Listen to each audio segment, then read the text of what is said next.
My mind is set, my grind is set, my heart on ice cold. I'm only here to even a score. Whoa. My mind is set, my grind is set, my heart on ice cold. We down right now, but did it before. Whoa.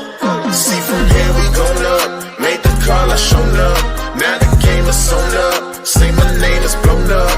We up, we up, we up, we up, we up, we up, we up, we up. See from here we going up. Made the call, I shown up. Now the game is sewn up. Say my name is blown up. We up, we up, we up, we up, we up, we up, we up, we up.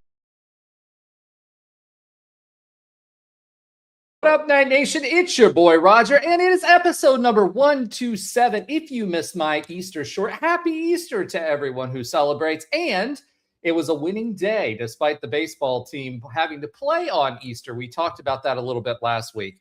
As a reminder, we are the only podcast that features a former UCF national champion, a former UCF radio host, an ESPN analyst and hoops player, an infamous, yes, that's infamous rapper who hasn't rapped in a really long time, ... Our resident influencer and IG star shooting the breeze, talking UCF sports. Remember to like and follow us on YouTube, IG, and check out the 70-plus teams and conferences on the College Huddle, Big 12 Huddle, and all of our new streams. Okay, all that being said, we promised you Alan last week. We didn't have Alan last week, so you had to listen to me drone on about football for the first hour and a half of the show. So Alan's back. UCF Football Updates is back. So he will give us a little bit more of an in-depth dive on his position preview to start the show. Then we'll talk a little bit about some new UCF hires, and then UCF basketball news. We'll talk about that as well. Both men's and women's have some exciting news to talk about. In addition to that, it was a banner day for all the sports that play at UCF because they're all ranked. And, they haven't lost that ranking yet. We're always on the precipice waiting for the other shoe to drop. But we've got everybody ranked this week. So we'll talk about UCF baseball and their success, Braden Smith, what happened with him, and where we are and all our regular stuff, including our listener love and Josh and Alan's segment, because we have them both. Trey Neal may pop in this week. So I'm so used to just having Josh. First to the show, let me go ahead and bring Alan back. Welcome back, Alan. Exciting to see you. Where's the hair flip? You can't have the headphones on. Yeah, it's going to be tough to do. Hold on. There it is. Mine stays in place, so it doesn't work as well for me, right? So, right. Welcome How's back. It going? Good to be back. Yeah, man. Glad to have you back. So excited. And you always do the best spring preview. So I'm excited to see what you have in store for us as well. In addition to that, nope. Hold on. Not last but not least, we have Trey Neal back on the show. What's up, Trey? Everybody knows Trey Neal. What's up, guys? Long time no see, man. Trey. How's it been? It's fatherhood, bro. Fatherhood will do that to you. I thought I didn't sleep in college. Nothing like it. Nothing like it. You'll have to catch us up on that when we bring Josh back, because we have not had you back since you've had your new bouncing baby, a bundle of joy, right? So excited to hear about that. I see your 5 o'clock shadow is more like a 7 o'clock shadow, so you'll have to talk about it a little bit as well. You're turning it into Alan and I here. See, this is what it is. It's age, right? So the 5 o'clock shadow is Trey, right? So that's one kid. The 7 o'clock shadow there is Alan, and he's working on number 2. And then you got me, who's had number 2, and one's in college and one in high school. And this is what you end up with. This is it. It's gray. It's thicker. Whatever. So there you go. But let me not let Josh wait too long. Finally, I got that out. A tongue twister. Last but not least, but always last, Josh Lazar. I mean, this time you can do it for the first time in a couple months, but that's okay. Hello, world.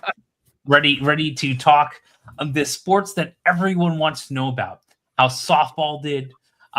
We could talk about women's tennis having a forfeit. All kinds of great things, and I'm not being facetious.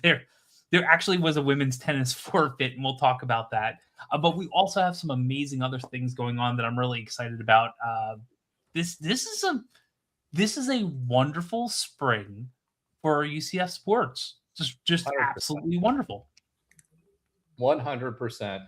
I'm excited about it. You're excited about it. We're all excited about it. And like I said, we're all winning and we're all ranked. So, except for golf. What a time. Yeah, what a time. And I think we're going to be in football better in football next year, right? So we'll talk a little bit about that too. So interested to hear your take on that. And Trey, I don't know, you've been so busy with the baby. Usually you have like a practice update or like a football chat update, but I have a feeling you've been like hibernating in a cave all winter. I don't know. Yeah. Haven't played the game a lot. Haven't really talked to my guys that are well connected. I gotta catch up, man. I'm trying to catch up on sleep. You're slipping, bro. You're slipping. I saw you actually. It's kind of funny. I saw you on a video the other day. You were back in your playing days. They were talking about the best undefeated teams and undefeated runs, and UCF came up, and there was the same image that we have on our video of you catching that ball in the end zone. So that was pretty exciting. I was like, I know that guy.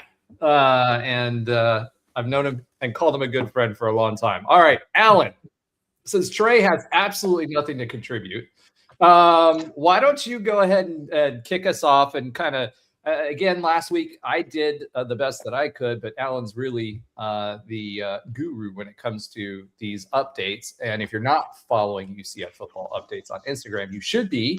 But Alan, you're back. Why don't you walk us through your take on the spring? Yeah, obviously we're early on in spring ball. We've gotten a couple of press conferences or a couple of media updates from Coach Frost. He's saying all the right things, being in year 2, having a full off season. He's seeing growth and development from the players that have returned. He's seeing more chemistry, obviously, as the coaching staff pretty much stayed intact for the most part since last season. And there's quite a few returning players from last year. They're nowhere near the amount of turnover that we had going into his the second Frost last year. So, I mean, on paper, things are looking good. I know you guys went over some of the key positions and the injuries that, he talked about kind of lightly. Obviously, the most notable one is Alonzo Barnett has still not really fully practiced for UCF, which is getting a striking resemblance in memories to KJ Jefferson's spring when he first got here and was not playing at all. And it was, we didn't think of anything of it at the time, but hopefully we're not in a KJ 2.0 type of situation. But I didn't, realize that Barnett had got injured. I mean, he played in the playoff. So maybe something that happened in between then and now. It's unfortunate, obviously expected to be QB1, but, I thought some of the more interesting updates were the freshmen. Did not really give the freshmen too many compliments, really kind of said they're freshmen going up against grown men, and they look like freshmen, specifically Rocco Marriott and Dante Carr, the 2 freshman QBs that we have coming in. But it was good to hear some of the injuries were progressing for Sincere Edwards and Horace Lockett, who obviously missed extensive time last year. But, it's in this era, it's really tough to know. I think prior to the transfer portal, it was a lot easier to feel good or feel like you knew how the team was going to be heading into the next year, because if almost the entire roster stayed intact and they had a good year, like, oh, you could depend on growth. So it's really tough. I mean, you're really just kind of taking very short social media videos, very short press conferences and quotes, and trying to kind of piece it together. But when you look at UCF, obviously the most important position, quarterback, is going to be brand new. A lot of the O-line is brand new. Running backs are pretty much brand new. So, the big thing we all want to talk about last year was the offense. Obviously the defense carried the team, and it's hard to say what the offense is going to be because, a lot of these guys are new. It could that's kind of just neutral. Could be good, could be bad, but overall, I feel a lot better about the offense this year at this point in April than I did last year. It seems like there's definitely more talent, and then we do have some returning pieces that you feel pretty good about. Dwayne Thomas, Wade and Charles, guys like that. There's some excitement around some of the young guys, like some of the running backs, Tavion Swint, who's back. So it remains to be seen. Obviously, Dylan Wade. So we do have some nice pieces coming back, and hopefully take a step forward in year 2 in Frost's system. There's more chemistry this year. There's 70 plus new players like there were last year. But I'm interested to kind of pay attention to the quotes that come out over the next 2-3 weeks as spring ball concludes, and who ends up kind of standing out. And whatever Frost will give us, he's pretty close to vest. I mean, not as much as Malzahn, but I don't know how much we can gather. And again, I think the toughest part about evaluating UCF team in this era is just that there's always going to be more new pieces than returning pieces essentially every year. So all we have is their highlights and at their previous schools. But I do feel better about this spring compared to last year's. Yep. So let me ask you this, Alan. What do you think about Duke Watson? Last week we talked about it. Presumptive number 1 for me. I think Tavion Swint is number 2. But what do you take? What's your takeaway from Duke Watson? What are you expecting? Like, what insights do you have about him? Yeah, he was really highly recruited out of Georgia in high school, and I thought, especially in this era of really where it's transfers and younger guys don't seem to be playing right off the bat unless they're extremely talented, or maybe there's a lack of depth at a certain position and freshmen are forced to play. But I mean, he was at Louisville, who's a decent Power 4 school, and I thought he had an outstanding freshman year. I mean, had nearly 600 yards. They gave him nearly 70 carries. He had the most carries on the team that year and had 7 touchdowns, averaged like 9 yards a carry. And it just unfortunately got injured last year and didn't have the type of repeat year that he had as a freshman. But what makes me excited, I mean, if you could produce at that level in the ACC as a freshman in the transfer portal era, when a lot of teams are going out and getting 4th and 5th year veterans, I agree with you, Roger. I do think he's the presumptive favorite to start. I don't want to sleep on Tavion Swint, especially, I'm a fan of homegrown guys that we, pluck out of high school. But Duke Watson to me seems like a guy. I honestly was really excited last year about Miles Montgomery and Jaden Nixon. I thought the running backs fully underwhelmed. And I know there was, offensive line and things like that, but I do not think Miles Montgomery was a 3-down back. And I think this year's running back room is a lot more talented. And I think Frost essentially insinuated that. I don't know if he said a lot more talented, but he said, I feel better about it or something. I don't remember the exact quote, but I agree. I mean, Miles Montgomery and Jaden Nixon were nice players. But I don't think either of them were, workhorses or 3-down backs, how they used Miles Montgomery last year. And I think Duke Watson is a big upgrade. And if he's healthy, which I assume he is, I think absolutely he should be the starter. And I think, just to chime in, like, Duke is like just the Louisville connection. I know our new GM, Trent Mossberger, he came from Louisville. So, I mean, that's that connection. And just even in my talking to him, he's like, that kid is talented. Like, he's talented. It was just, again, he got hurt. And they have another super talented running back, Isaac Brown, too. Like, so it was just, he needs a place to just be able to showcase his talent again. And I think he's in the perfect spot. And I think Tavion Swint, again, Frost is a guy, he's going to use his guys. I mean, we even saw it last year, Miles Montgomery, and then Jaden Nixon. I think he got banged up a little bit, and you saw him kind of feature Jaden Nixon or try to feature him. I think these two guys are more talented than them. But I think a lot of it's going to fall on O-line play and obviously quarterback. But just those two, Duke Watson, I think you're right, Roger. I think he's going to be the number 1. But again, Tavion Swint was going to play last year, so that just speaks to the talent he has. If he doesn't get hurt. So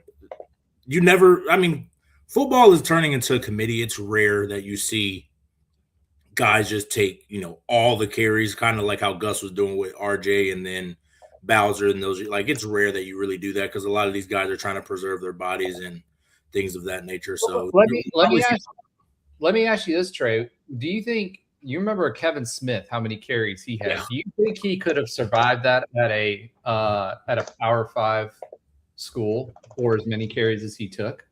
I mean, he was a special player. He did well in the NFL, but then, obviously with Detroit, he had the injuries. But, yeah. So what do you think in today's game at the Power 4 level?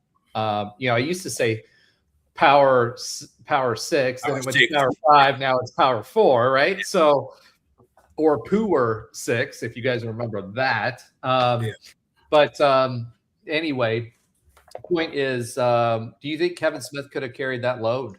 I think his senior year, he probably could have. I think just as you get older, you're more mentally wanting to do it. You're like, this is my last year. I'm going to fight through those little nicks and bruises and play, especially if you're not like Kevin Smith was already a really good player. That kind of shot his draft stock up, just being able to showcase that. But now I think guys are capable. I don't think they're going to do it because the NFL doesn't want guys that typically have all that wear and tear because you're not going to really get a lot out of them. That's just – it's almost like an investment. Like, do you want to invest in a used car, or do you want a car with 1,000 miles on it that just came out, a couple of years? That it's something similar to that. You don't want a lot of miles on it, especially a running back. But I do think there are backs capable. I mean, I think – well, it was a couple of years ago, Ollie Gordon did it with Oklahoma State. And, his senior year was nothing like his junior year. So. Exactly. And I think they tire out. I think a senior year Kevin Smith could have done it. I think if you put him in this era where he might be kind of overlooked, you drop him in the Power 4 and just let him workhorse. I think he could physically do it. I don't know how, for his career how that would turn out. Trey, what about? Oh, go ahead. I'm sorry. No, I was just going to say, you see in the NFL now, like anytime we see these ridiculous seasons, like 1,900, 2,000 yards, like Saquon Barkley 2 years ago, then this year he follows it up with nearly 1,000 less yards. I mean, Jonathan Taylor, he was injured for a couple years for having a great year. I mean, it just does not seem, outside of Derrick Henry, it seems like most running backs can't handle that workload year after year after year.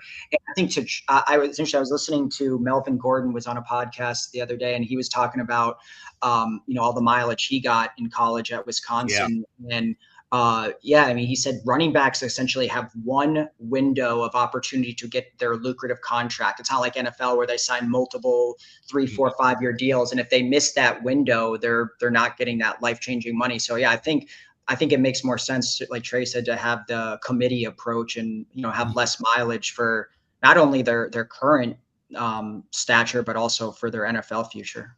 Yeah. Guys are, we talked about even last year or 2 years ago with RJ, like he didn't have a lot of carries, but it was super duper efficient. It was like 9 or 10 yards a pop. That's what NFL teams want. They can they've gotten so analytic driven. They can extrapolate. Okay, if we give him 100 more carries, that number is going to go down, but he's still, because he's so explosive here, it's still going to be explosive carries, and I think that's how NFL teams view it. They don't view it as just like surface level. Oh, you had 400 carries. You can do that in the NFL. No, they're like, okay, we want guys that are efficient with their touches. Mostly, and the guys that, imagine getting hit. Yeah, you get a 6-yard game, but you're getting hit by 2 guys every single play. I wouldn't want to, dude. I played defense. I wouldn't want that. Exactly. And again, evolution. Guys are just getting bigger, stronger, faster. Like those hits are just getting more and more violent. And even just the 3-yard games, where you're running up into the B gap. You're getting hit by and grabbed by D linemen, linebackers, and then a safety like me. I'm coming in late. If I can get a little chip on you as you're falling, I'm going to get a chip on you as you're falling because I know that it wears you down. So guys are just – I don't think guys really want to do that anymore, and I don't think they should. So, Trey, let me ask you. I've actually got a couple of things for you too.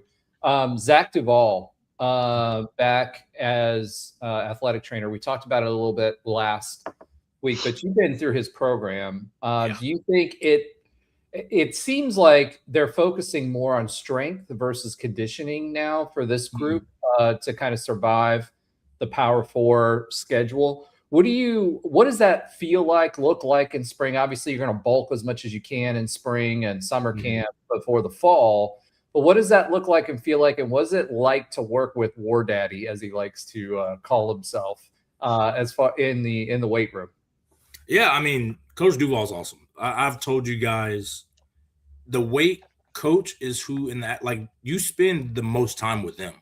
You know, coaches, they're there in the fall, of course, but then in the spring, they're out recruiting. I mean, they're out recruiting now all the time, it seems like.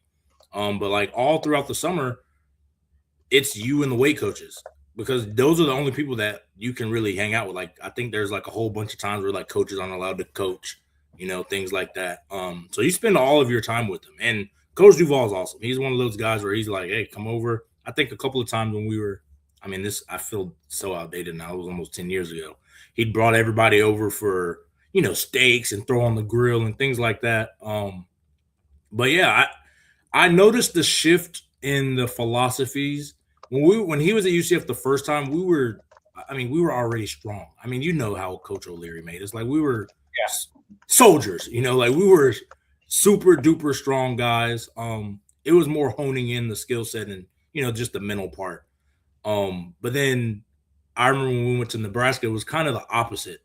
So, and again, playing in the Big Ten, which at the time, Power 5, Power 4, the kids are bigger.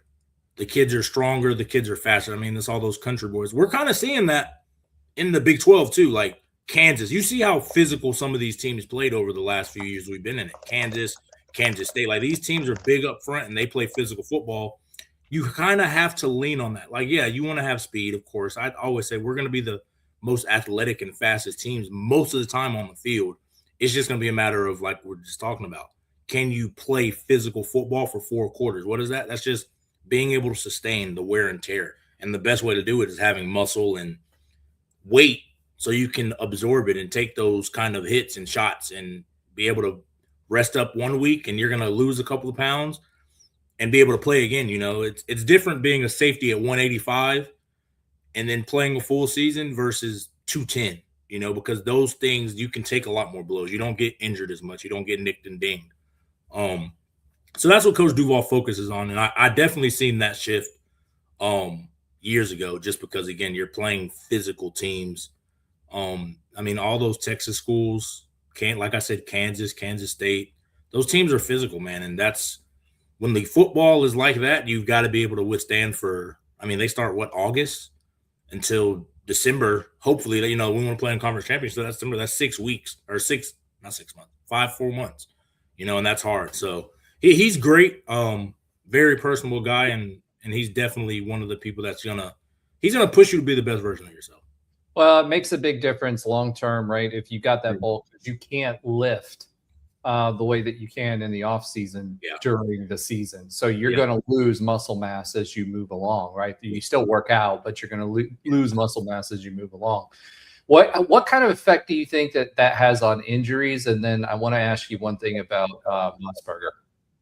Yeah, I mean, to me, if you put on weight correctly, which that's the growth we used to have. Like, I remember coming on visits and they gave us, here's your year 1, what you weighing in. This is where we see you in year 2, 3, 4, 5. Obviously, that's a lot different with the transfer portal. You know, some of these kids, that's not even really appealing anymore. But they still have. Where were you supposed to be year 5 or 4? I mean, and did you make with Coach O'Leary? Yeah, with Coach O'Leary, I think I went in my freshman year at like 175, 180. And I think because after my first year, I was already at like 205. They were like, you might outgrow the room and you might get to like linebacker. Because I was still a lean 205. Like, I didn't look a big 205. So they were like, you might be kind of like what Jaquan Burkett did. He was a safety out of high school, and he put on weight so fast, they just made him a linebacker. But obviously I stayed a little bit lighter. I was like at 215-ish by year 4, but they wanted me at like 210, 215, similar to Clayton Gather. That was the guy that they kind of wanted me to mold after. He was a bigger safety. And Kyle Gibson, who was obviously the other safety, they molded him like after Brandon Alexander, who was a little bit more slider framed, still big and still strong. I mean, both of those guys hold like all the safety records weight wise. But like those were the builds that they kind of had mapped out for us, and we pretty much hit it. I mean, Kyle Gibson, I think his last year soaking wet was like 190, which that's kind of how BA was, and Clayton was 215, 220, and that's kind of where I played at. So they did a great job at hitting it. And again, I think it's easier when you have guys that you can mold for 4 years, even 2 or 3 years that we had with Coach Duval.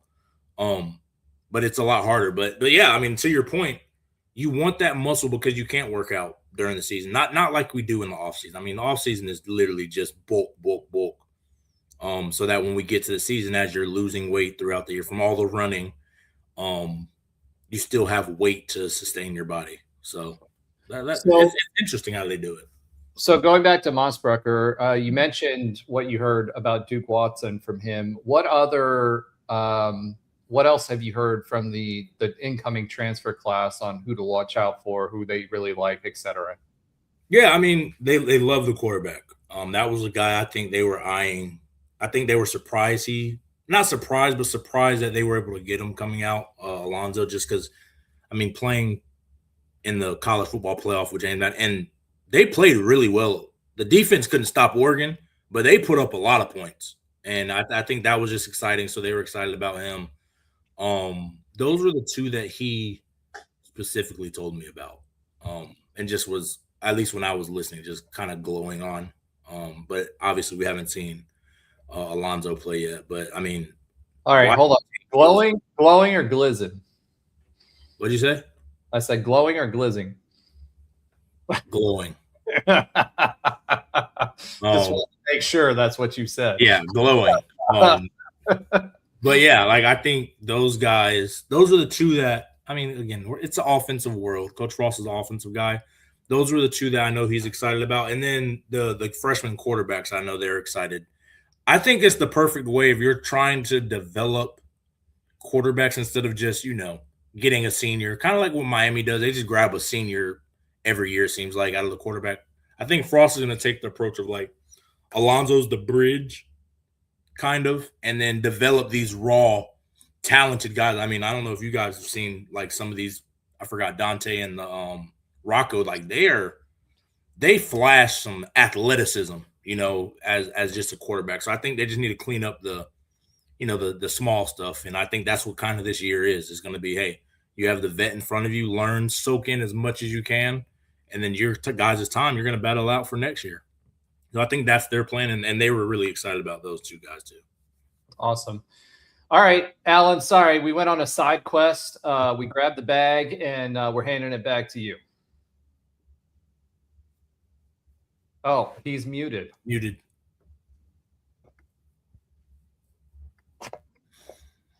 There he is. Hey. Oh my goodness.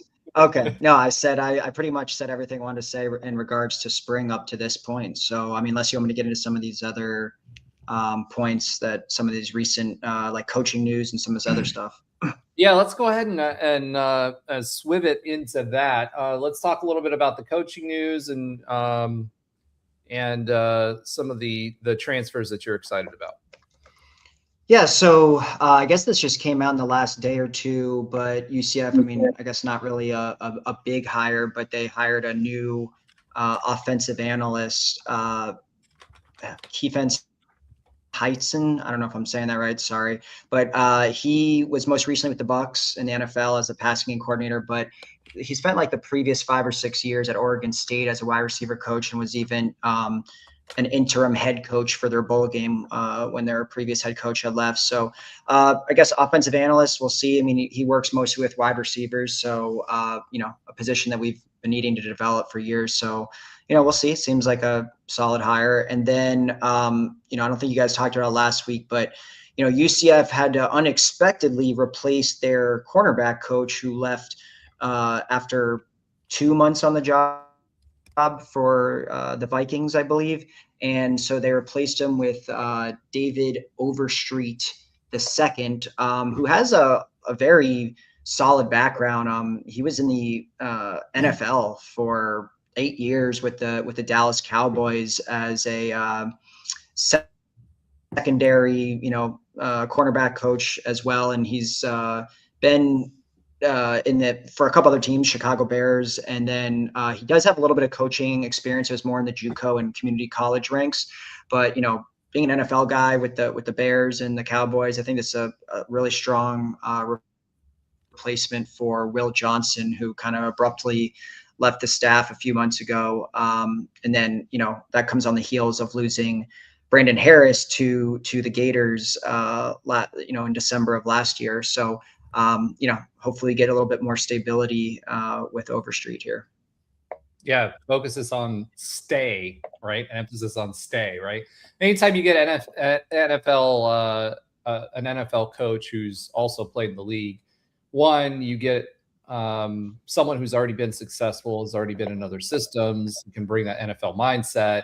That's what people want to learn from, because the college game and the NFL game is completely different, right? Just like there's a jump from high school to college. Trey didn't even make a team, in the NFL as good as he was in college, and he was that much better than I was when I was playing, right? So, again, at the end of the day, having those kind of credentials is huge.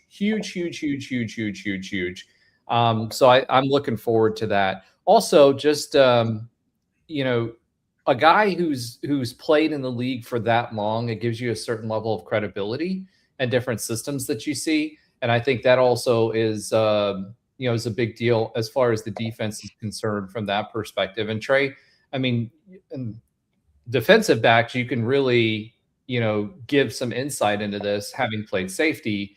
You're the captain of the defense along with the middle linebacker. So from a safety's perspective, and learning and being able to understand offenses and being able to play different defenses, we've already got a very, very good DC. We got all that. Yeah. We got all of that heat for our DC, and I think he proved all the haters wrong last year, and I think he's going to be even better this year. I love him in press conferences, by the way. He breaks it down. He's serious. He pointed out takeaways is their big thing this year, because we didn't get enough takeaways last year for the offense. But talk about that a little bit, on how important it is to have NFL guys teaching college guys when you're talking about secondaries. I mean, it's so much value you get, because I mean, like you said, you can be a great college player, and the NFL is a totally different level of just schematics, a whole totally different level of athlete, and the way that they do things. That was one of the benefits when I had Coach Fish. I mean, playing 9 years in the NFL, he taught us everything. And it was one of those things where, like, once he taught us that, I couldn't unsee it. Like, I never watched football that way. I never looked at football that way. I never game planned or scouted the other opponents that way. And just the small things that, we might not get up here and talk about all the time. We're really, it's easy as a fan to talk about, all right, we're running 3-4. I see a lot of cover 3, cover 1, man, a lot of blitzing. Like, we can see that as a fan. But like, once you see as an NFL guy, you see the wide receiver's mannerisms. You see, okay, his gloves are off or unstrapped. That means it's a run play. Like, those little small things is what the NFL kind of nuance they find and they teach you. Like, this is how you watch tape. This is what I look for when I was watching, Julio Jones, or when I was watching the Seattle Seahawks this year. This is the kind of stuff I saw. This is the kind of stuff I think you can do in our scheme. Like, they're very good a lot of the times, those NFL guys, coming down to college and teaching and implementing that kind of thing. I mean, look at Ohio State. They got Matt Patricia, who was a head coach in the NFL and, coached with Belichick forever. He went to Ohio State and put a lot of those guys are going to get drafted because the way he put them into NFL level stuff. So that's always a benefit and a great thing, because they teach you if your goal is to play in the NFL, here, I'm going to teach you, this is how they do it. If you can show me you can do it here, you can do it on Sundays. And, I think that's the biggest benefit, at least for me, was being able to see guys, because I know, Frost brought a lot of NFL guys when he first came. and they just showed us so much NFL tape of how they wanted it, what it looks like on Sunday at the highest level. And that it's easier to imitate when you can see somebody else do it, a guy that you always watch and how they practice it. So well, tendencies is another big thing, reading tendencies, right? Yeah. So fast. I was watching something about Ray Lewis a little while ago, and Ray Lewis would actually watch the running back's feet, and he could understand what type of play pre-snap, when they were set, how they were leaning, what foot they were favoring, etc. He got into, say what you want about Ray Lewis. He was a successful as a person, but as a player, he was very successful. And the level of detail and being able to understand that's a whole nother level than what they teach you at college, because they've only got you for 4 years and it's so much different than high school. Right. So, and you have classes, when you're at that level, it is football, eat football more. Like that's your job. That's what you're doing all day, every day, so I think just that time is the difference. And, even if you can teach them just 10% of what you did in the NFL, it can make huge differences in college, because nobody else sees that. You see what you see as a 18, 19-year-old. If somebody's showing me, hey, look at how the running back's feet are set when he's doing this, when it's a pass play versus run play, that makes it, if you can guess run pass, you can play, you're 2 steps faster than everybody. Like that's huge. That's the difference between a 3-yard run and a tackle for loss. Like that changes the game when you can find those tendencies. So that's huge. And I think if NFL coaches, the more the merrier. I'd love to have as many as you can on the staff. Yeah. All right. What else you got, Alan? Oh, wait, he's muted again because he pounds his keyboard. Sorry, guys. I keep muting him. And now you're No, in terms of spring, I mean, that's pretty much, the big updates. There was some unfortunate news with former UCF defensive lineman Tristan Hill was arrested earlier this week or late last week. Trey, you think you played with him, right? Oh, yeah, he was good too, man. Yeah, he was really good. Second round pick of the Cowboys back in, I think, 2019. But I mean, other than that, there was, I don't know if you talked about last week, there was a very, very, very late transfer in Dylan Burke, tight end. UCF 6 tight end on the team. So I guess kind of adding in some depth that we lost, Kylan Fox transferring, a couple guys transferred, but I think this tight end group obviously centers around Dylan Wade and Dylan Burke is more of a blocking type tight end.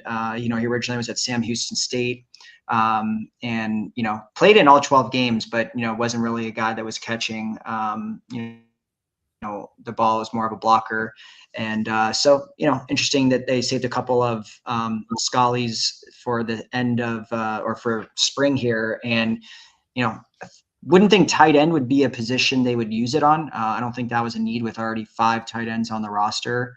But, nonetheless, we got a 6'7", 255-pound tight end on the roster. So can't hurt. On top of that, on other football news, we did have another coach join the staff and another former NFL guy join the staff. And that is like hot off the presses today. All right, I'm going to say this. And this is his name. Keefence Hinson has joined, and I'm not joking, Keefence has joined the staff, ironically, as an offensive analyst. You would think that he would be a defensive analyst with a name like Keefence, but spelled with an S and everything. Most recently with the Bucs as the passing game coordinator, spent time at Oregon State as a wide receiver coach. So this is a guy that has for our wide receivers. This is going to be a big add for our wide receiving room in bulking up our ability to coach those guys. Again, a lot of NFL experience for him. So excited to have him on the staff, as well as Tampa Bay kind of, again, goes back to its old ways as the Bucs. All right. That's pretty much all we have for football this week. So we did have a couple of other UCF coaches. So last week we told you about UCF women's basketball and how Satia Messer was finally given the axe. We've been calling for that for, I don't know, 6 weeks or so. We were told it would not affect us negatively, as far as our budget is concerned. And we may know why, because UCF welcomed new women's basketball head coach Gabe Lazo. And there's a little bit of controversy behind this ad. LSU actually hired him to go coach at LSU from the Lady Vols, so from UT. He was a Tennessee assistant, and then he was there at LSU for a few weeks, and then left Kim Mulkey's LSU staff 2 weeks later.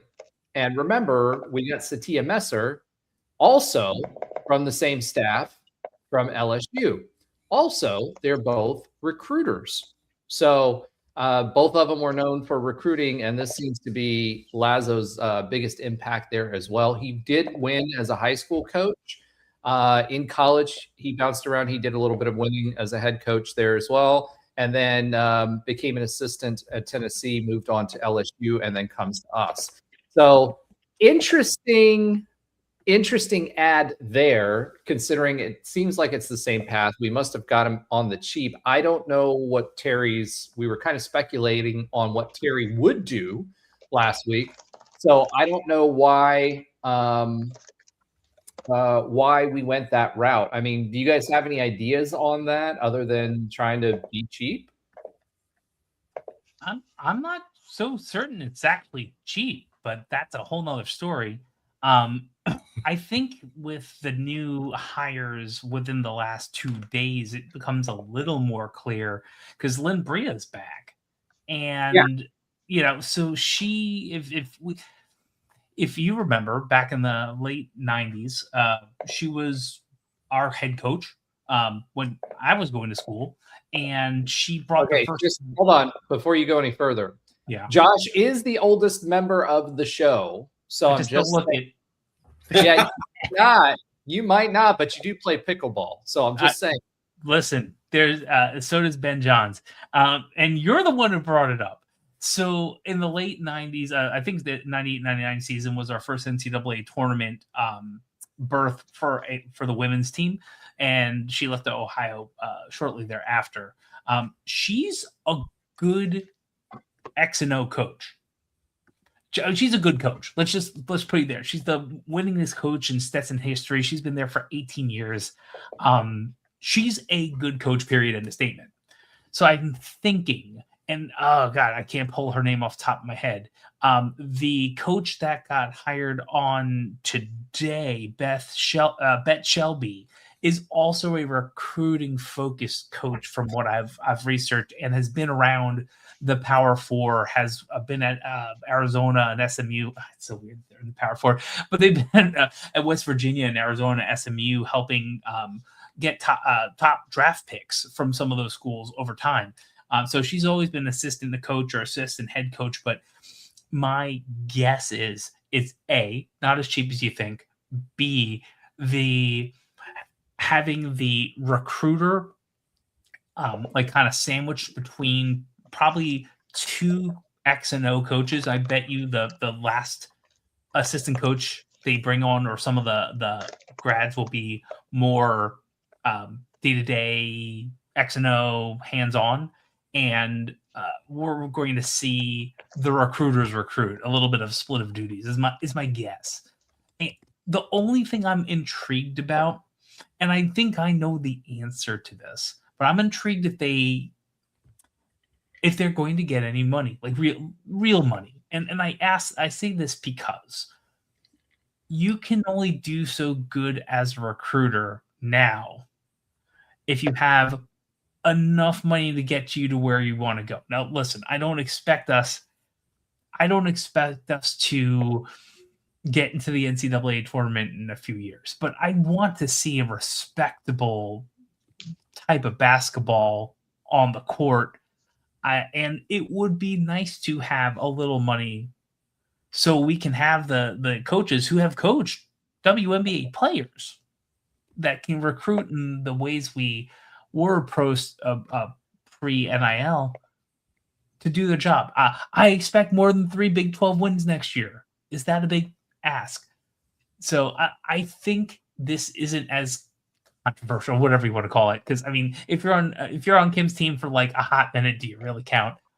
More interesting is like the mass exodus of the Lady Vols, who have one player left because everyone, including a 5-star recruit, jumped ship, and coaches too. Something else is going on there that Danny White's going to have to fix. Sorry, Dr. Danny White is going to have to fix. But I'm at least intrigued and interested, and I'll probably go to a couple games and hopefully get invited back to practice. But I think this is not an X and O head coach because he brought on the X and O head coach. Well, or it was a way to bring her to the team back. Given that it would have gone over like a lead balloon if we would have hired her away from Stetson and brought her back. Fair. And to Econ bringing Coach Abe back. Coach Abe, so I was there when Coach Abe and Dawkins kind of were doing a in the basketball arena in the Black and Gold club, having a little bit of intros and saying hi and kind of talking about their experiences and what they want to bring to the teams. I like Coach Abe a lot. I just don't know if Georgia was the fit. I don't see her coming back. Well, she's not going to come back. I mean, we've already hired her coach, so.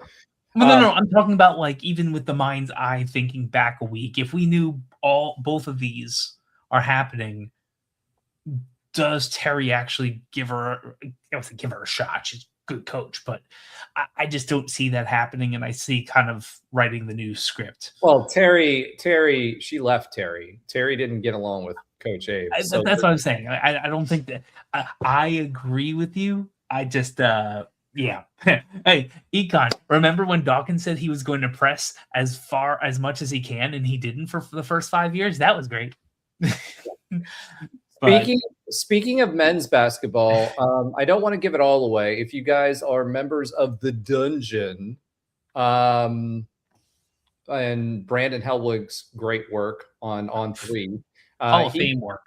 Yeah, he's put some insider information out there about UCF men's basketball. So if I won't spoil it because right now it's still insider information. However, let's just say let's say this. Coach Dawkins' bag just doubled in size, and as we all wanted, Burks and Bowl are the 2 top priority people coming back. Remember, Stillwell still has Stillwell is still fighting. There's a lawsuit going on that may allow him to come back as well. So I would think that if that's a possibility, we'll definitely bring him back for his like 17. 100%. 100%. But I don't think it's that that. I think the rumors of getting more money were around a while, maybe not doubled, but I think they were, because we talked about it on here too. We knew that was going to happen. We just didn't know how much. Let's just put it this way. We were 14th out of 16th in the Big 12 on what we could spend on NIL last year. And we did a darn good job. And we have doubled it. And as I mentioned, that we would be, it was I don't know, it was like 4 or 5 shows ago that we would be middle of the pack Big 12. Now we're not going to be Texas Tech Big 12, but this gives us the ability to compete for more recruits. Chiam alone, his deal, now granted it was for 2 years, which is interesting that he's entered the portal. I don't know how that works, but his deal was for 2 years and included his deal for his coach / handler. And that was 1.5 or 2 million, I think, alone just for that. So that should kind of give you what we were competing with when going against teams like Cincinnati. So will we have the highest NIL budget? No. Will we have middle of the pack NIL budget for this coming basketball season? The portal opened today. Yes. There's a lot of talent there. look out for a certain player from North Carolina. I'm not talking about UNC, a point guard averaging about 19 points per game, as a preview of priority for point guard. Again, I don't want to go into detail because Brandon has, our good friend Brandon has all the deets on his platform, and he hasn't published it yet to the public. So I will say this, and not anything about that. I've been paying subscriptions for almost 20 years. I love yes, God, 21 years. It's been 2005 when I started. And I didn't know that until you just said any of it, because I have too much work that's going on. I will say this. The mix in basketball, well, two things. One, we had revenue that derives some of this too, right? I think this is a twofold situation. There is a fiscal backing to this. We spent more money this year than we have, or a little bit more money this year, did really well, and made as much money as you can in a the best money you can make other than a football revenue, right? So in that context, he's a lot of things, and he's a good business person when it comes to like invest something and put something into somewhere good. Probably why we're not making a lot of spend in women's basketball. From that, you see it. You put a little bit of money in. We're making a ton of money on the back end. Fans are happy about it. I talked to him briefly at the basketball game up in Philly, and talked to his wife and daughter. They're lovely, and you can see the excitement he had being there, being a part of that, and both that and the dollars that come from it. And I still think we're getting an extra $1 million for the team because we finished in the top 8 with whatever that agreement was. So there are so many things going on here. Of course, you would try to find ways to spend money on something that gives you investment value and return on your investment. I think it's multifold, and this only happens. I wish Ben was here. This only happens when we put together the team that does what it does things the right way, and is successful. I think that's because of the philosophy of the offense that we've changed to. I think Dawkins is a big part of that when it comes to his ethos and his background and his recruiting skills, and putting that into a good package, kind of like Lazo is doing in women's basketball, could be a good recipe for success. So, I'd throw good money after good money all day long. You're making me money, or this product is making me money. Let's put more money into it and see where we can go. I think that's a piece of this puzzle too. Yeah, I just don't know how much it's making overall, right? But I think it's a worthy investment and something that we need to do. Yeah. Football, unfortunately, is going to be a longer term for competitiveness, and we've shown that we have the ability to compete in college basketball, and you can turn over rosters pretty quick. We did it last year. So, yeah, that's it. What did also want to mention that Dawkins was named Coach of the Year for the Jim Phelan Coach of the Year. Wasn't the NCAA's official Coach of the Year, but he did get Coach of the Year for that as well. So there you go. That will wrap hoops for this week, but something I'm excited to talk about. So let's go ahead and swim it to UCF baseball talk. One of our ranked teams that we mentioned, right? So here's the thing about UCF baseball is ranked. Wow. Yeah. Alan, you've been a while, dude. They've been ranked. Oh, great. Yeah. Baseball is under the sports that Alan does not care about. Yeah, it's yeah. So we'll talk about this. Maybe Trey too. Yeah, Trey likes baseball. We know he likes baseball, but yeah, UCF is 10-2. We are at the top of the Big 12. Sole possession of the Big 12. Wow. West Virginia was the other team that was threatening, and basically whoever won this weekend at West Virginia would take the top spot. So the UCF did end up winning that series. Obviously, the Braden Smith game was tough for a number of reasons. One, Braden Smith went out, got hit by he pitched, got hit by a line drive right in the face. Supposedly some fractures of the skull, the orbital bone, right by the skull. Actually went to the hospital, was released from the hospital, so thankfully everything was good. Could not fly back, so Coach Wally drove him all the way back from West Virginia here. Then we had the next pitcher come in, who we told you about. He pitched for the for what, 7 innings, I think, and was more than 7 innings. I think it was like 7 1/3 or something like that. Had a phenomenal game. And then after that, the wheels fell off late. I mean, we had, what was it, a 9-2 or 10-2 advantage going into the 7th inning, I think, or 8th inning. Yep. And then the wheels completely fell off. I mean, we should have had another sweep, to be honest. But going into this game, we told you that West Virginia had hitters, and our pitching staff did an amazing job against them. Our hitters also, they had the best ERA coming into that game in the Big 12, and it was a low 2s ERA as a staff, and we teed off on them. We absolutely teed off on them. It was cold, it was rainy, it wasn't. We have not won and the Big 12 at West Virginia. So this is the first time we've won at West Virginia at the Big 12. They were ranked number 11 at the time. We were ranked number 23. Won the first game 5-0. Heck of a pitching performance. Lost the second game 10-11. And that was super duper frustrating because I don't know. We were up 10-2. Yeah, we were up 10-2, and they chipped and they chipped and they chipped and they chipped away. And once they got out of the 8th inning, and they got a couple of on the 9th, you're like, this is how it's going to end.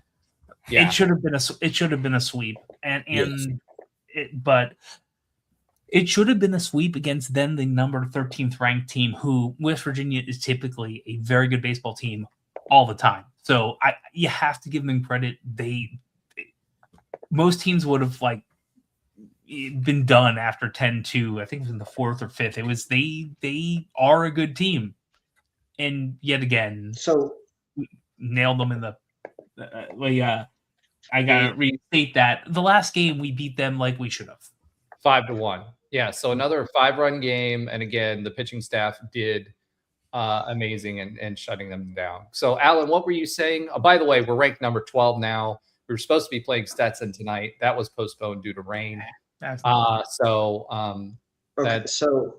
first question, just clarification, is the quote unquote AP poll version of the top 25, is that the D1baseball.com? Are they the most preeminent ranking body? Okay. And then second question is, I've heard you guys talk about baseball a lot over the years on this pod, and I know we've gotten off to hot starts. I know it's more non-conference, and this seems to be a lot better in conference with a 10-2 conference record. But how much of this is fool's gold versus they should maintain this and keep this up throughout the rest of the conference slate? So I'll start there. I can start there easily. We've already beaten the best 2 or 3 teams. Yeah. I think we have one more to go. That's a pretty good team. Well, Kansas is a really good team. That's who I was kind of talking about. Yeah. They're still top our RPIs. They're still in the 40s and 50s and 30s and maybe Kansas and ASU. Those are the 2 top games because ASU is currently ranked number 19. Kansas is not ranked, but they're the 2nd team in the Big 12. They had a slow start to begin the season, and have really, done what they do, which is their slugging percentage is stupid. They hit balls all around the park. They can hit oppo, they can hit left field, right field, center. They hit a lot of home runs. So they score a lot. That's going to be our next opponent coming up this weekend. So this is really the next major test on us being able to keep it.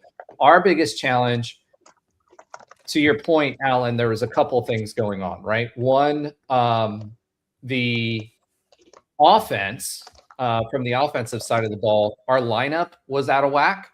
And Coach Wally did a great job this season of early pinching people, putting pinch hitters in, messing with Diamis Ross, who was phenomenal last year, had a really bad start to the year. He was our leadoff hitter. He moved to the 9-hole spot. And, since those adjustments, Moran came back in, and we've been talking about it. They've been messing with their swings and their approach on their hitting, and it's done wonders. They're also not swinging to the fences. John Smith has done phenomenal. Williamson has also come into his own. So we're scoring a lot of runs. That was not happening early as much, right? When we first started, yes, but we weren't playing tougher competition. Out of conference is tougher this year than what we've played in the past. Typically, we'll start with the Siena every year, and then it'll be a bunch of cupcakes, with the theory being where you're going, and that was including last season. So we typically have a better start, but we played better teams out of conference. Miami is ranked pretty high, and we played them early in the season. UF has been garbage. Well, they've been good, but they've been garbage the last few years, but this year they're pretty good. So we've played some pretty solid teams. The Cows, they beat us in a series. They had really, really good pitching. They're probably going to win the American. We still should have won that, but that is exactly when we had that dip in that hitting. But once we figured that out, it's been really good. The other thing is, from a pitching standpoint, the only reason I could see us dropping off is we've already lost 3 starting pitchers to injury this year. So that's going to be a challenge. So we've had to move some of those middle guys and some of those reliever guys up. So our bullpen's thinner than what it has been. So playing, this team's definitely going to get to the tournament. A lot of people are thinking they're going to host the regional. And my only challenge with them is you're playing back-to-back games there. And so your pitching staff, you have to have a pretty solid rotation there. And that's going to be the challenge if we have one going into later parts of the season. We are, however, on fire as far as baseball is concerned. So to answer your question, better out of conference. The pitching staff rounded out to where we expected it to be. We still have 3 good starters, even with Braden Smith going out. We're hoping to get Sauce back. If we get Sauce back, that's a 4th, and that will do well for us. And then as far as the hitting is concerned, last year, the word from the team in the locker room is last year's team was very much all about themselves. And so they were swinging away quite a bit. We had Espinal, had a great start to the season, but they were swinging for the fences constantly, and it led to more strikeouts. This year's team is making more contact, and they're not swinging for the fences as much, although we have some John Smith and Williamson. Moran is starting to come back around too. They're solid hitters. So that 2nd, 3rd, and 4th spot in our lineup has been really, really, really good and been able to score points for us early. So that's really the difference. This team this year is better. I don't expect it to fade from a hitting perspective. My only concern is if we run out of depth in the pitching staff. And it looks like Trey dropped out. Not because I bored him to death about baseball, because he has a terrible battery and for some reason never plugs it in and drops out. So that's easy excuse to drop out. Yeah, that's my take. Josh, do you want to add anything there? Why do you keep muting me? Yeah. I see Trey got off the pod. That's why. Listen, I have people to fight online. Not just kidding. So no, I think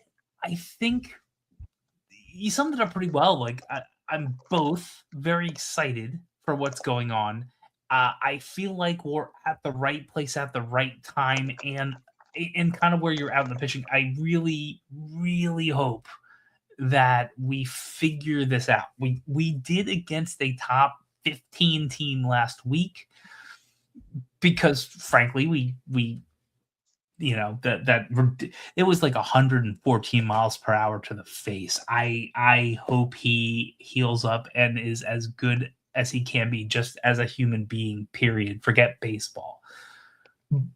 We had to figure it out, and we did. So this is yet another number one or number two player on a softball or baseball team getting hurt and can't go. I'm really excited about where we're at. I hope it's sustainable. I know Alan's kind of like fears back then, but I really do feel like there is potential, and I was cautiously optimistic when we were 5-5, and I was on here saying, let's just give it a little time. Ta-da, we're good. I'm not cautiously optimistic anymore. I just want to make sure we can continue the sustained growth, because we may have some pitching issues. People are going to have to step up, but I love where we're at in every single sport that's playing right now, down to rowing, which I'm assuming Alan doesn't know even happens at UCF. Yeah, so I do know what happens. Okay. The big thing, there was a couple of things in the comments that I wanted to kind of get back to. So some pretty big statements, some hot takes that you'll take. Alan's right on the hot take. Yeah, so there's a bunch of stuff there. Am I wrong here? I mean, UCF football is the worst men's sport on campus right now. I mean, how could we even argue? Basketball just made the tournament. Baseball is top 12 in the country. Tennis is killing it. Golf maybe. Okay, who cares? But I mean, like, for the most part, like the key sports. I mean, the big three at the very least. And then tennis has done good. Soccer was number one in the country within the last couple of years. No, they're what do you consider the top three, though? Because there's baseball, men's basketball, and football, right? Softball has been good for a really, really long time. Volleyball. I meant big three, just like. But even men's sports. If you're just talking men's sports, the men's golf team is the closest you can get to tennis, not bad, but tennis. Men's tennis. No, men's tennis. Well, that's what I'm saying. Men's tennis is doing great. They're. I'll tell you more about that later in the show. But the reality is that Alan's right. The golf team is not like cooking everyone. They're good. They're not amazing. But the football team is. I mean, it's gonna be part of my fun fact of the day. So I'll emphasize this even more. Oh boy, he's setting himself up now. See this? I am. So the other question was, there was a question about Coach Wally being the best UCF baseball coach since the 90s. That's a big, big, big statement. But I will say this: there are a lot of people at the beginning of this season that were already starting to call for Coach Wally's head. And I remember 5-5. Yeah, what's that? At 5-5. Yeah. The big thing was they were his first year he went to the regional. Then we had that FSU battle that we had, and they had the top pitching prospect in the country. We ended up losing that game. We talked to Coach Wally about that last season at the beginning. Then last season they faded, right? And then this season they started 5-5, and everybody started freaking out. Coach Wally is a good baseball coach. Number one, great baseball coach. Number two, he's a UCF dyed-in-wool, black and gold guy. Number three, he 100% instills that in the players, right? They will play for him. And number four, he's been a great recruiter at every stop that he's been, and a great assistant head coach. He was at Notre Dame. He was at FSU. He was a great, great coach, and he's a good person. We happen to know him personally. So there, full disclosure, there may be a little bit of, how should I say this? Bias towards Coach Wally. Like, I went to school at the same time he did. Ben did as well. We both Ben knew him while we were in school. I knew him after. But he's a great coach. He's tough as nails. He doesn't like to lose, and he loves UCF. As far as his performance, I think the coaching that he has done this year, the only thing that I really question was early some of the rotation choices late in games, and then secondarily the bunts. Some of the bunts, coach seems to like to advance runners with one out, tight games, and with bunts and sacrifice bunts to be specific.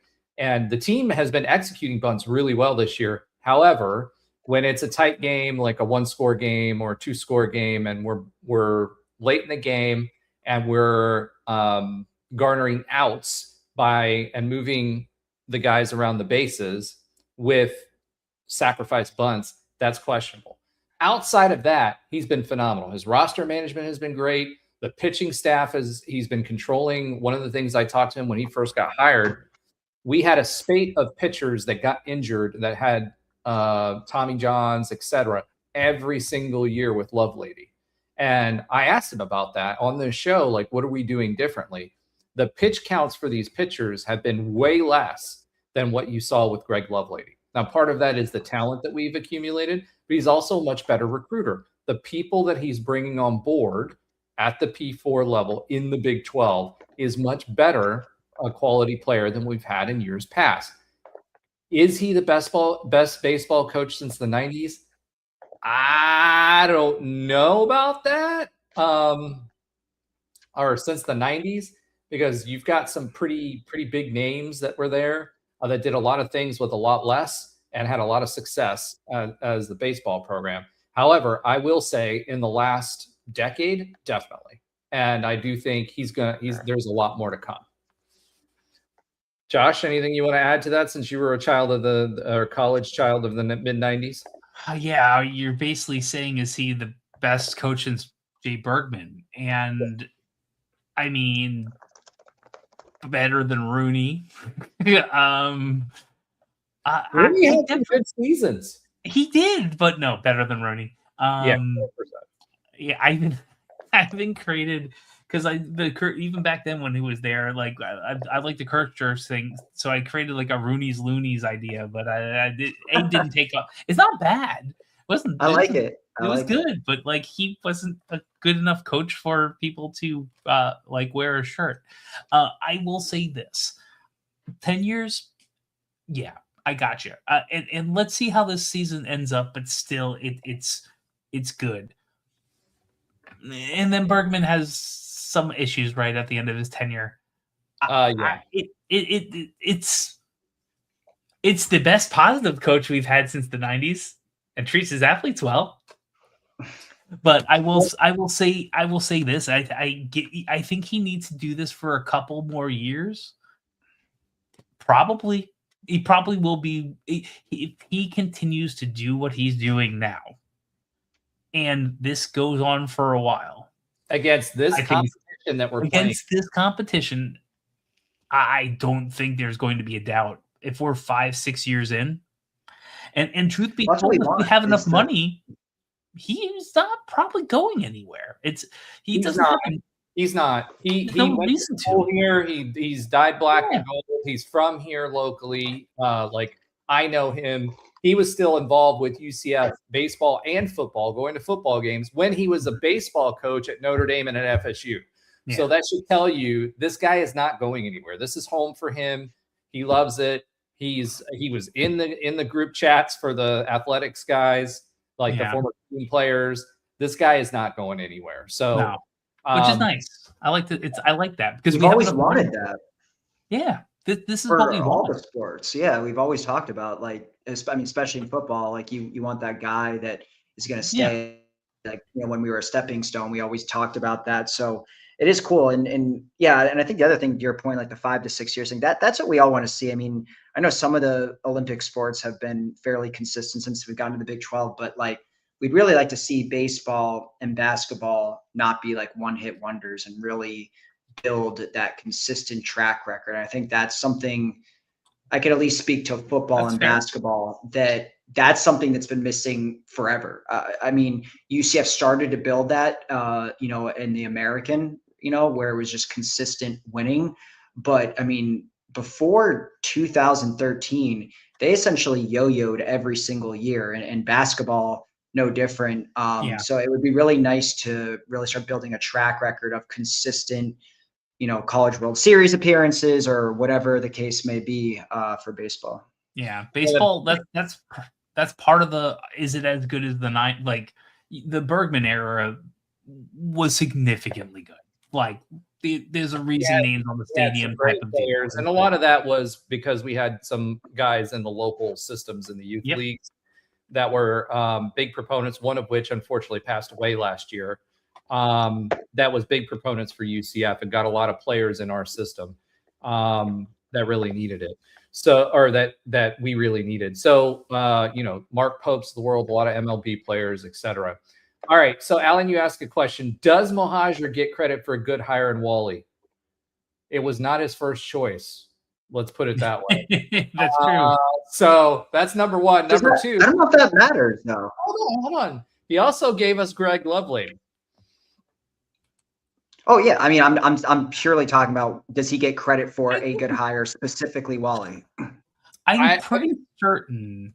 I'm not saying it gets rid of his bad deeds. I'm saying specifically, does he get? I don't know. I mean, if he's your second choice, I mean, he hired him as an assistant coach, the guy that was supposed to come in. I don't know if you remember that former MLB. Was that Joe Girardi? Yeah. Joe Girardi was. I mean, that would be my first choice. Who wouldn't first choice? Wouldn't that be? I mean, come on, that's Joe Girardi. He's like a World Series champion. Yeah. So Joe Girardi was supposed to come in. Wally was going to be his assistant, and I think the idea was head coach in waiting. So I guess I'll give him partial credit for that one, but he stumbled into that one, in my opinion, as well. So Wally's been wanting to come back to UCF for a long time. There's a certain JUCO head coach in Chipola that we've wanted to have come back. There's a former UCF guy in North Carolina and ECU that we wanted to be a head coach here a long time. That didn't happen. So there was a lot of options here, but Coach Wally, no matter how he got here or who made the decision, he's here and he's a darn good coach. So I definitely think that. Okay. So what's upcoming? As we mentioned, we've got the Kansas series, which again is going to be a tough challenge for us because they've got bats and we're again playing away at Kansas, another tough place to play. They are on a hot streak. They are like us, building. If we take one of those games, it's kind of like going into West Virginia. We didn't know what we were going to get. I think Kansas is going to be more difficult just because they can score a lot of runs. And I don't know where our pitching staff is right now. However, UCF can score a lot of runs too. And what I like about this year's team, they can dig deep late in innings, even if they're behind. And for some reason, this is the year of scoring on with 2 outs. In past years, that wasn't the case. So I think those are 2 big things that play in our favor. The weather, I don't know what the weather is going to be like. The weather's been so weird this year. It was cold and windy up here yesterday. It was in the high of like 63. Normally it's in like the high 70s, mid 80s. I'm in North Florida right now. So, who knows what it's going to be in Kansas, but we should win that series, but I don't think it'll be a sweep. And if we do, I mean, that pretty much locks us up for a regional. Everybody picked all the major sources picked West Virginia last week. Now they were number 11. We were number 23. They had a low ERA. We lit them up. The biggest key the last week was getting the starting pitching out early, which we were able to do. And the same is going to be true at Kansas as well. Josh, did you want to add anything else to that? Yeah, it's going to be, there's a couple of, just on the weather, it's going to be in the 70s, a little cooler on Friday, but there's some rain coming. So I'm wondering if we'll have some moved around games depending on times of weather. Yeah, I think hosting a regional is going to be something near 20 wins, 19, 20 wins in Big 12 and doing something decent in the tournament, which would be awesome. Look, there were some grumblings when we are losing to the Cows and we're beating Siennas. What's this team going to look like? And I think we know. Now, how long we sustain that depends on injuries, which we already have. But I think we are in a very good position to start with the goals that I'm sure Coach had at the beginning of the season. Awesome. All right. Let's go ahead and swim it to another winning team. I know. It's nice to see that. Oh, swim it. I'm doing it. And Alan, by the way, this team's ranked too. Let's talk a little UCF softball. UCF softball again this weekend showed me that the in the circle or depth in the circle is going to be tough this year. But I mean, this team, I mean, versus Utah, right? 17-0 in 5 innings. We were talking about 7% of all of the in the NCAA. 7% of all of the run rule games UCF has is responsible for. This series against Utah, which was a decent Utah team. Oh yeah. Right? 17-0 in 5 innings, 9-1 in 5 innings, and then we tied 2-2 in 9 innings in the last game. But again, 2 more run rules, so that percentage goes up a little bit. The hitting on this team is phenomenal. They can hit big. They can hit, just the mix of the hitting and how Coach Bear has this set up is very, very interesting. And we had a coaching change last year at the hitting coach position where we had a baseball, like an MLB men's baseball hitting coach come in. And it's kind of been a trend for bigger programs in softball to help the softball hitters hit. And we were seeing a little bit of a mixed bag. We had Jada Cody the previous years and what we were seeing, and then we saw last year, which was also a good team. But this year, it's really starting to pay off. Jada Cody, by the way, and Eric Lopez, who were in the outfield, not in the press box because of technical issues. Jada Cody actually caught a home run in that second game in versus Utah, which was interesting to see her out there in the outfield catching a home run. So, I mean, I'm just going to run it back. Houston, 16-1 win in 5. Next game, 11-0 win in 5. Next game, 22-8 win. That was not in 5. Utah, 17-0 win in 5, 9-1 in 5, and then tied 2-2. As we told you earlier in the season, if you are not supporting softball, go watch this team or at least watch them on TV because A, they're not only competitive, they're a team that's exciting and has a very, very good offense. We're throwing up these numbers against really good teams. The only team that we really, and the only reason why we're not leading in the Big 12 right now is because of the Texas Tech series. So right now we are in 5th place. So we're 8-6-1 in conference. Oklahoma State is above us at 7-5 in conference. Then Kansas at 8-4. Arizona, which is really good, 11-4. And Texas Tech 14-1. They handed us 3 of those losses. So because they swept us, a very, very good top-ranked Texas Tech team. So we were kind of at the bottom after that series because it was early and we're climbing our way back. But this team is very, very good, moved up again. So they were ranked coming into this series. They were ranked number 22. They are now up to, number 21. They are now up to number 19. So a slow climb back up, but they've been consistently ranked pretty much all season long. Fast games, a lot of offense if you like to watch it. And chances are these days, more than 25% of our games, we win by run rule. So there's a lot to cheer for. I definitely recommend going. Josh, what do you need to, and what do you want to add to that synopsis for you softball? So I was there for one of those games. I was at the 17-0 gator. Yeah. My daughter called the 3rd inning. I shared some of that. Oh God, that was really cool. That we'll probably do that again. Tons of feedback. So first, I went with my daughter plays softball. We went with a couple of her friends and parents. A couple of the parents have played in college. have played for some coaches that they know that were former UCF coaches too. Observations. One, I had to tell them multiple times that this team is number 12 in the number 12 ERA in the nation, and this is both normal for what we do, but abnormal. That 17-0 shutout was the third largest shutout we've ever had, and being open, it could have been worse. Like it was just an insane second inning. Everything was happening. It was good for the 7 and 8-year-olds because there was a comebacker to the pitcher and she stumbled over the ball and kicked the ball and couldn't even throw out someone at first, which is a good way to show it happens at all levels. No matter how good you are, sometimes you just make a mistake. So it was a really good teachable moment for the girls who were barely paying attention, but that was okay.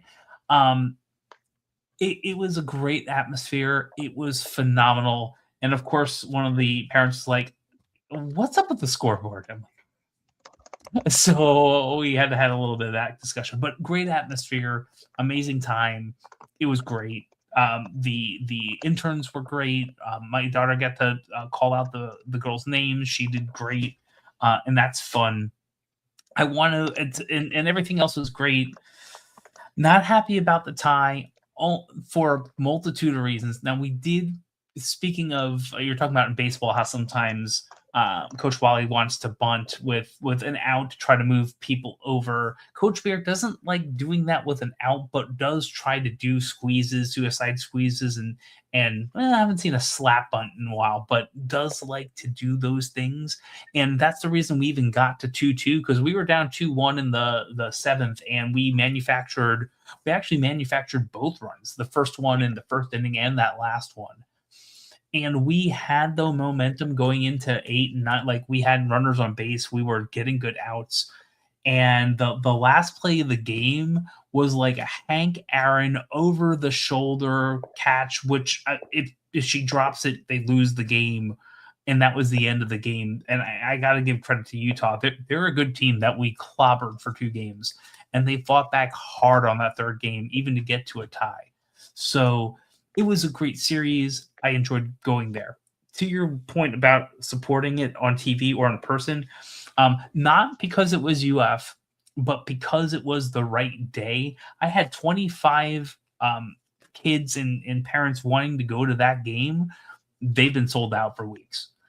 The Kansas game, which I'm trying to coordinate too, a couple of those, and they just, I'll save that for later. Those games could be sellouts. So if you are in the Central Florida area or even around and want to go, buy a ticket soon, because I think there will be very few games that will have tickets on the weekends left, if any. So there's that. More softball coming later. I will say this. We have 13 games left, including number 5, Florida, versus 1 at home, 1 away. The big thing about this team is they only need 5 more wins and they make the tournament, right? Oh, they're making the tournament. That's not even but what my point is they would only have to win 5 out of the next 13 games. That's how far ahead of the curve this team is. If they continue to win at the clip that they're winning, I would expect this team has a really good shot at hosting another regional, which means bleacher time in the outfield. Now, the interesting thing is we still have ASU, the series against ASU in 2 days. They're a pretty good team. They're ranked number 23. So that will be an interesting matchup. Then we've got Kansas, who's a pretty good team.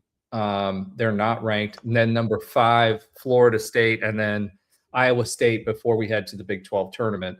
Iowa State is not going to be problem. So if you take 2 out of 3 there, you only need 3 more games over this final stretch. This team will do that. The only concern I have, because they're seeing the ball really well, again, for long-term prospects, whether we get the regional and or how far we get in that regional, is our pitching staff in the circle, because we're leaning on Vega right now way too much. And I hope he lasts, number Yeah. one. And number two, I hope, when you're playing in these tournament style games, you're playing more games than you would in a weekend, which doesn't give as much rest. Yeah, and that's the beauty of us starting to run rule teams. Vega pitched those first 2 Utah games. and you see the difference between when she does or does not, because that third game was a mishmash of the team. And being fair, holding that entire team to 2 runs is still very solid. I mean, now then throughout 9 innings, that was good.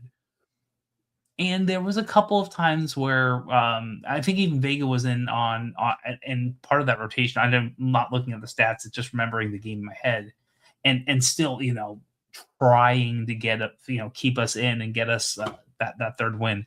I don't think we really need someone to step up for that number 2 spot, and I We don't need know. a number 3. We've got a decent 2. We've got a really good number 1, a decent 2. When Hildy went out, that really hurt us. Yeah.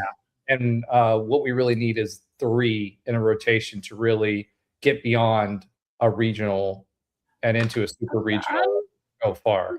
Yeah, I'm still not 100% certain we have the best. We have a number 2 because to me, if we have a number 2 we can rely on, we win that third game at Utah or versus Utah. Dude, it had nothing to do with that. We only got 2 runs across, and that was late. That's what the problem was. The hitting was the problem. We should be able to win a game in softball with 2 runs.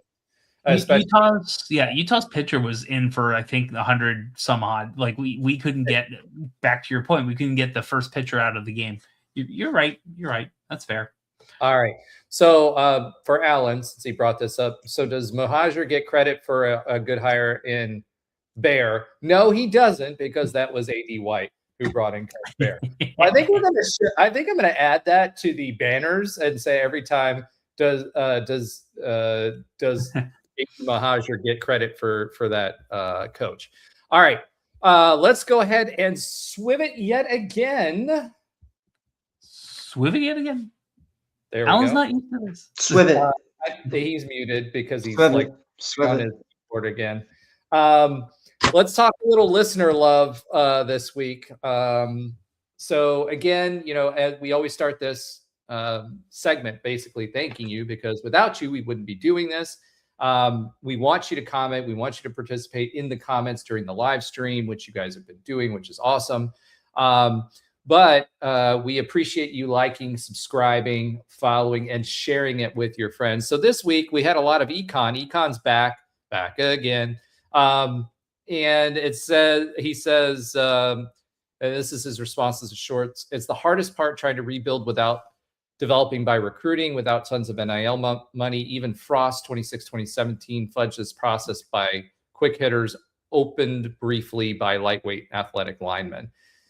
That was the system, and taking advantage of speed and bringing that Oregon offense here, which doesn't work as well in Power 4 conferences unless you've got those 4 and 5 star guys that Oregon does to be able to run that.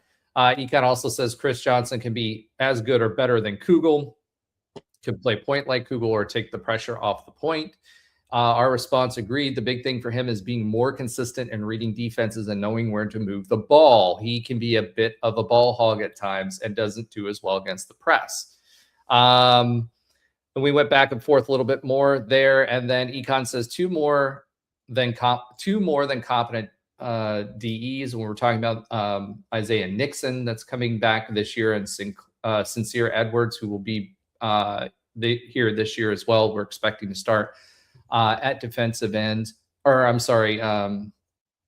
So have not reached their potential nor NFL quality just yet. Agreed. We had some Malachi Lawrence was undervalued while he was here just because of who we had on the other end, and he seems to be trending higher based on his measurables. And by measurables, I don't mean just size, but also by his performance at the combine. So it'll be interesting to see there. 4 days until UCF basketball transfer 15-day period opens. Econ also said earlier, the transfer portal opened today. We haven't had any transfers yet, so they're still negotiating. Like I said, we've got a bigger bag, so it'll be interesting who shakes out of that tree. Four new subs this week. Thank you guys for following along and subbing. We have anywhere between 15 and 22,000 views any given month, and we've got 260 some subs. So just if you like the content, we know you're viewing it. Please do us a favor and do the subs, because it helps us reach more, and that's reach more people, and that's why we do it. So thank you all that did. So just as a reminder, like, subscribe, and share with your friends. We appreciate you. All right. Next, something we haven't been able to do for a while.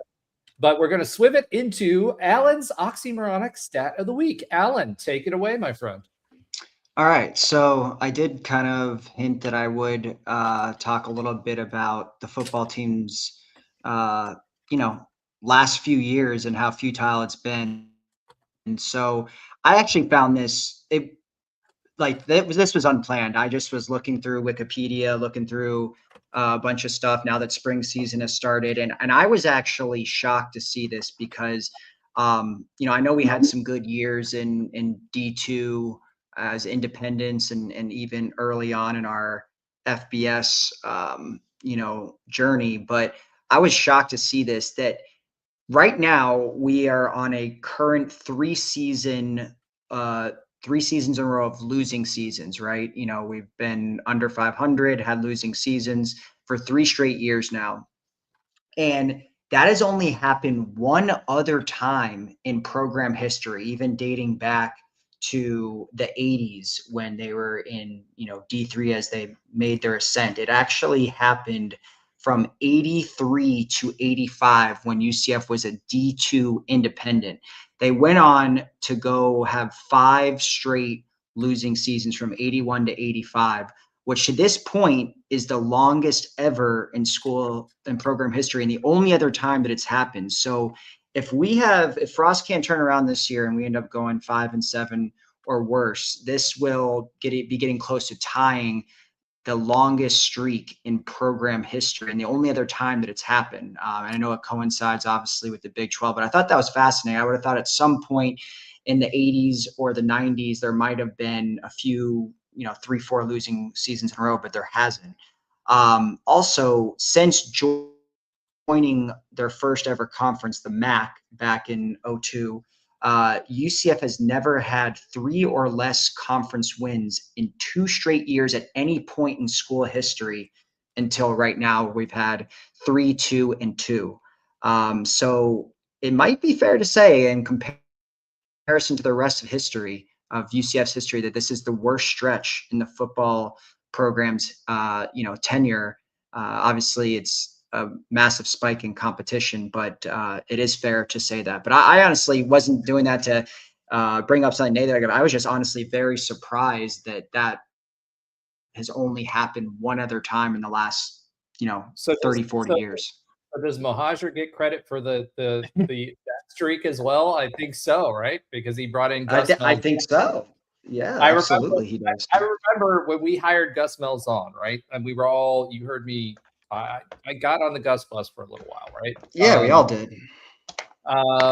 When that happened, when that news broke, Andrew and I were still on Nightline. We were literally, I can't remember if it was the radio show or if we were on Nightline, the podcast, and we were talking about it. It was breaking.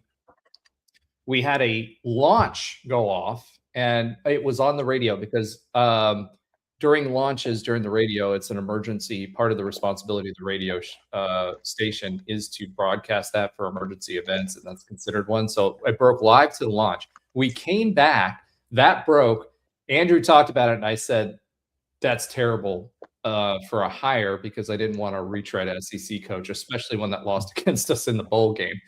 And unfortunately, it turned out that way. But yeah, Terry Mohajer gets that one too. So let's hope not, and he doesn't break the record, but he's tying for that. So we'll continue asking that question throughout the season. What does Terry Mohajer get credit for, good or bad? All right, let's go ahead and swiv it yet again to Josh's sometimes funny fact of the week. Josh, take it away, my friend. All right, this one's I'm going to go deep in the bag because it's kind of hard to get some of this stuff going. So as you may or may not know, Williamson was named the Perfect Game National Player of the Week. We didn't talk about that specifically. That's because Andrew he hit like 3 home runs against the top 13 team. He's doing really well. He's been doing really, really well. So I was thinking about either past National Players of the Week, and that actually led me to something that I was kind of shocked about. And amazingly enough, something I was actually researching during this show about when we were talking about old players. So in the perfectgame.org, hold on, old pickleball players or old UCF old players? Baseball players. Okay. Yes, yeah. Just making sure because we have some old pickleball players. You want to throw it out there. One of the biggest golf tournaments for charity in Central Florida became a pickleball tournament this year. Just gonna say. So there are 2 authors on the College Players of the Week of April 7th for the Perfect Game. One of them is a former UCF player and coach. Who is it? Surprised the heck out of me when I saw it, and I'll explain why. Wait, this is a former UCF golfer? I'm not sure I understand. Baseball Player and assistant coach, right? Not head coach, you're saying. Correct. The only head coach would be Wally, or would be Coach Wally. He's the only former player. That's actually not 100% true. Okay. I can't even begin to guess, so I'll just. I'll lead up with interim head coach. Oh, now you're putting qualifiers on it. You can't say that's not true when they. If you consider interim head coach to be a head coach.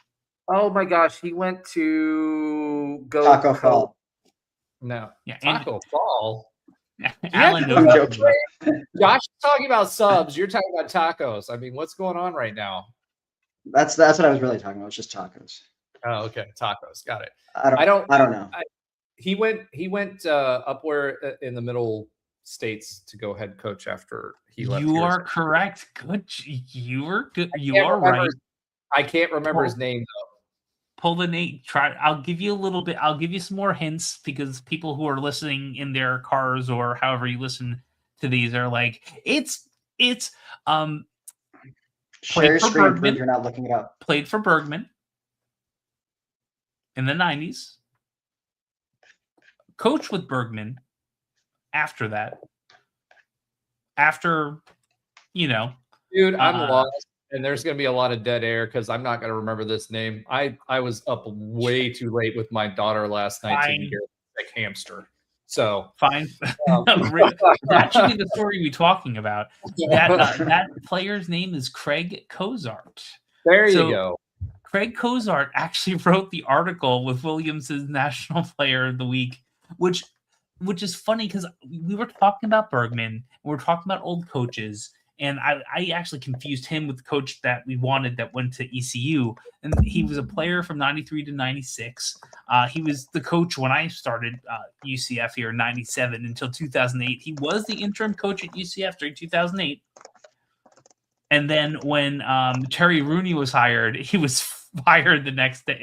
Told his contract would not be renewed very shortly thereafter, the following day. But, he was here for about 16 years and he went to High Point. Good job. He went to High Point until 2021. Yeah. And generally speaking, I was like, I look at the Wikipedia article, what is he doing today? And then I start researching, this this Perfect Game article. I'm like, are you kidding me? So that was a kind of interesting UCF baseball loop. Yeah, sweetest swing in all of college baseball right now for Williamson. So, it's nice. A beautiful lefty swing. Yeah, just All right. So now that we were talking about another man swinging a bat, let's go ahead and swim it yet again to Swim it. Swim it. there we go. All right. When I have more than one of you on here, He has to get back into it. It's okay. Clearly, he's been gone way too long. So let's take Josh's sometimes funny fact of the week off of there and move on to a quick update on other UCF sports that Alan and Andrew do not watch, and probably Trey too. Well, that's because he's not getting enough sleep. So the still number 15 men's tennis team is now 18. Oh yeah, you know what, Alan? You probably don't watch this on playback. So you're going to learn about all these teams for the first time. So maybe I saw UCF's graphic that showed like 7 teams are ranked. I saw that on Instagram. Oh, okay. It's all true. It's all true. That's where Alan spends his time, is on IG. Oh, he's constantly posting on IG. Yes, I will go out Great of turn follow, here, by the way, and he should be talking about us on that. By the way, just saying. I will say one thing out of turn and get back to the men's tennis team. When I was in the booth with my daughter as she was calling out the players' names, I got to see the content team work live. It was pretty cool. Like it would have made it. It made me proud. Like doing the live graphics in the game and making the decisions on color and spacing and verbiage, and while these things are happening live and seeding it into their content distribution system, it was really, really cool. Back into it. So the still number 15 men's tennis team is now 18-4. They beat number 39 Oklahoma State 4-0. That was on senior night. So there is a double dip again, the Arizona double dip. The final 2 Big 12 regular season games are happening versus number 10 Arizona. If you are watching, I updated these live. They are not live on UCFnights.com yet. The number 10 Arizona on Thursday, April 9th at 6 p.m. Eastern, obviously, and Sunday, April 12th at 6 p.m. versus now number 27 Arizona State in Tempe. The Big 12 tournament is at the home of the USTA here in Lake Nona from April 16th to 18th. So your number 18th ranked women's tennis team moved up one spot in the top 25, is now 16-3, beating Kansas State 4-1. So Oklahoma State, this is interesting. I've never seen this since we doing this.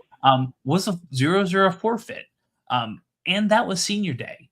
So Oklahoma State did not have enough players to play and forfeited the game, which I must have been sick or something. I didn't dig deeper into that, but I have not seen that happen before in women's tennis. Since that was senior day, they must have got enough warning. Since that was supposed to be senior day, the seniors actually celebrated on Friday before that Kansas State game. So they got all the senior day stuff done appropriately, and that is the last regular season game in Orlando. They are also doing, and I don't know what to call this, the Cincinnati, West Virginia double dip, maybe the Appalachia double dip, I don't know. But they are going up to Cincinnati, because Cincinnati really call it the Bourbon Trail and be done with it. Oh, yeah, cool. I like that. The Bourbon Trail double dip, where we're going to Cincinnati, the home of bourbon. And Skyline Chili and Gold Star Chili. Yeah. We're going on Friday, April 10th to Cincinnati at 1 p.m. to have some chili, and then we're going to float down the Gauley River on Sunday, April 12th versus West Virginia at 10 a.m.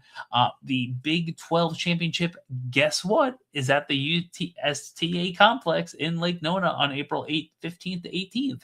So next weekend, if you want to see a bunch of UCF sports in one location and spend 400 hours getting off of back onto I-4 or 408, or 417 rather, go to Lake Nona. Your number 19th ranked softball team, as we said, is now 30. You're gonna give me a minute to hit the bongos, man. Okay. Oh, I did. There you go. I will give you a pause after my read. Your 19th ranked softball team is now 30-10-1 on the year. We talked about them beating Utah. So up next is a top 25 matchup, and now 2, which I didn't talk about earlier. Arizona State.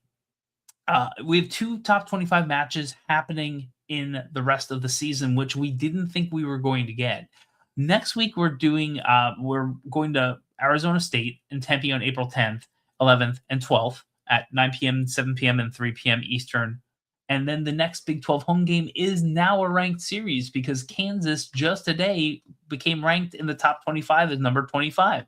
So as long as they don't mess it up, looking at you, Jayhawks, we have another top 25 matchup next week. Hopefully I'll be able to get to that game. And that's the reason I know that that series is probably going to sell out, because I tried to get another 10, 15 tickets, and I'm not sure if I'm going to be able to do so.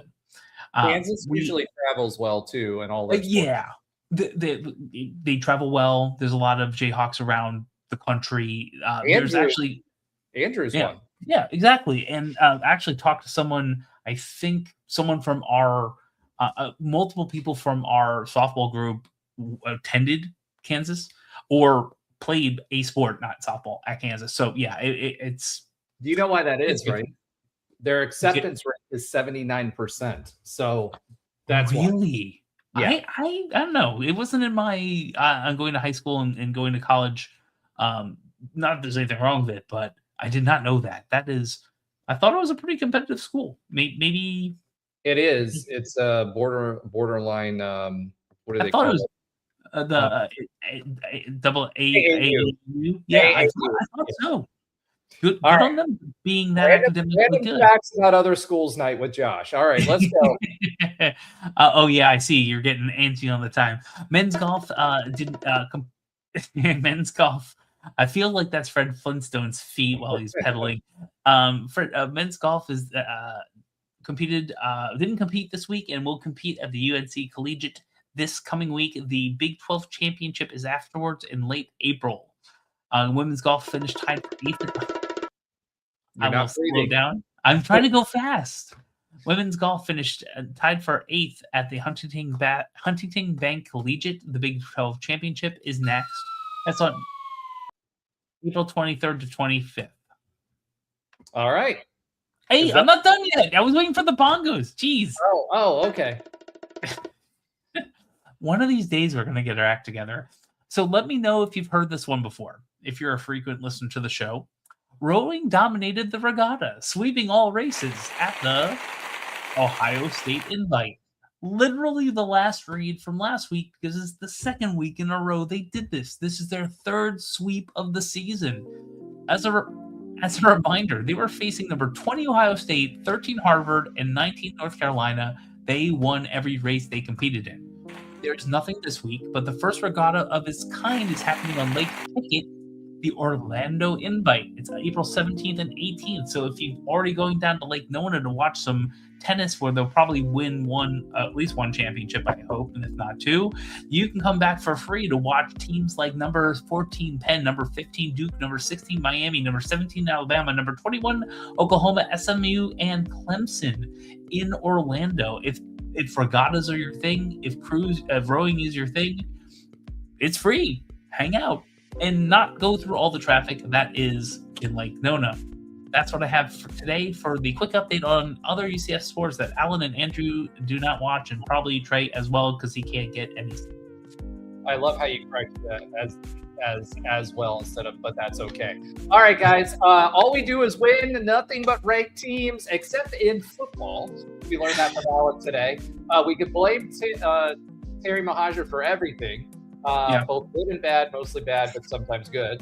Other than that, thank you guys for joining the show. Thank you for being part of it. We appreciate your support. Make sure to like, subscribe, and share it with your friends. We appreciate it. The more of you that do that, the more reach we get, the more that we can fulfill on what we want to do, which is talk with you about UCF sports. So for another week, thank you, Trey, for making a surprise appearance, and welcome to Fatherhood, bro. It's no sleep in a while. Alan's going to be following that journey here pretty soon, too. He's actually helping his wife out at the moment. So thank you for joining the show. Josh, as always, thank you for joining the show. Go Knights and charge on. Still easier without Alan. And listen, it's bad, not bad, meaning good. There you go. There's my lyric for the day. We should do a lyric.